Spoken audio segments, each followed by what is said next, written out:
கேட்டேக்கா, இந்த ஜாதியெல்லாம் வேண்டாம், ஜாதியெல்லாம் பார்க்கக்கூடாது அப்படி சொல்லிட்டு.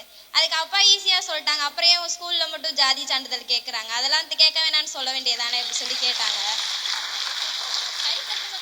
அதுக்கு எங்க அக்காட்ட நான் போய் எங்க ஓஆர்டி அக்காட்ட நான் கேட்டேன், எங்க போட்டோகிராஃபி ட்ரெயினர் அக்காட்ட, ஏக்கா அப்படிலாம் கேட்குறாங்க அப்படி சொல்லிட்டு.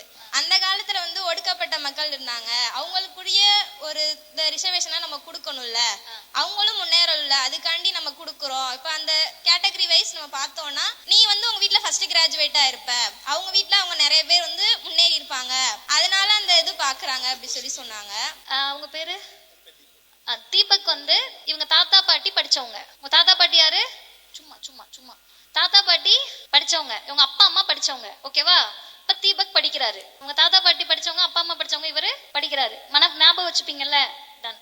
இப்ப பாப்பா உங்க பேரு பாக்கியலட்சுமியோட அப்பா அம்மா படிச்சவங்க, அடுத்து இவங்க படிக்க வராங்க. ஓகேவா?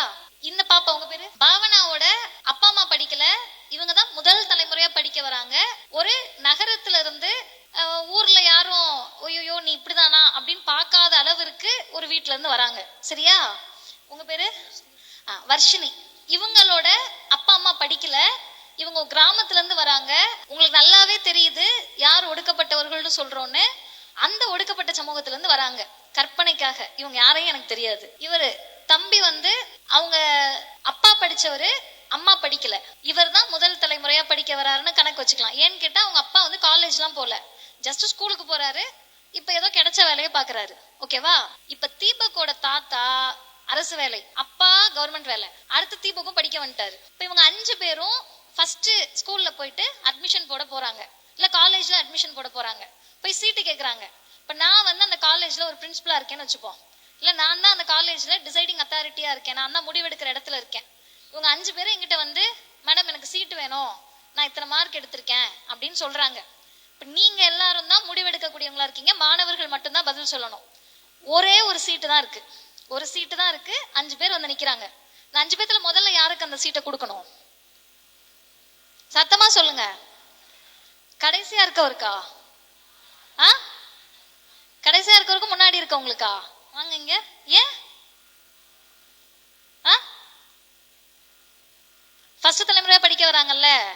இப்ப 4 தலைமுறையா படிச்சுக்கிட்டு இருக்கப்ப இவங்க தாத்தா நான்லாம் ஸ்கூலுக்கு போக மாட்டேன்டா, மழை பெஞ்சா கூட பள்ளிக்கூடம் பக்கம் ஒதுங்க மாட்டேன்னு பெருமை பேசிட்டு இருந்திருக்கலாம்.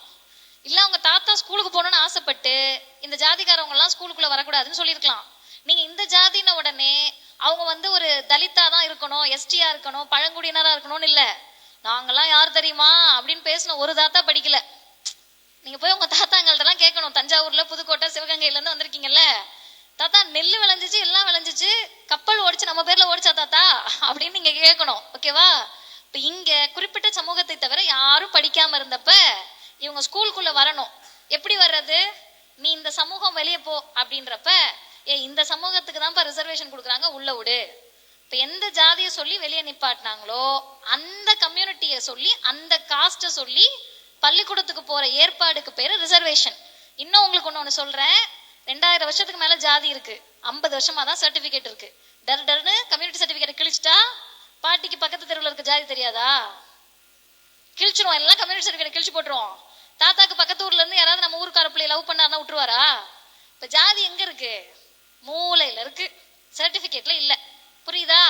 இப்ப மூளையில இருக்க ஜாதியை தான் தூக்கி போடணுமே தவிர சர்டிபிகேட்டை வச்சு உங்க யார்கிட்டயாவது ஐயோ கோட்டாலையா வந்தேன்னா, ஆமா கோட்டால தான் வந்தேன், இத்தனை வருஷம் நீ வந்தல நான் வரேன் அப்படின்னு பதில் சொல்லிட்டு படிச்சுட்டு போய்கிட்டே இருக்கணும்.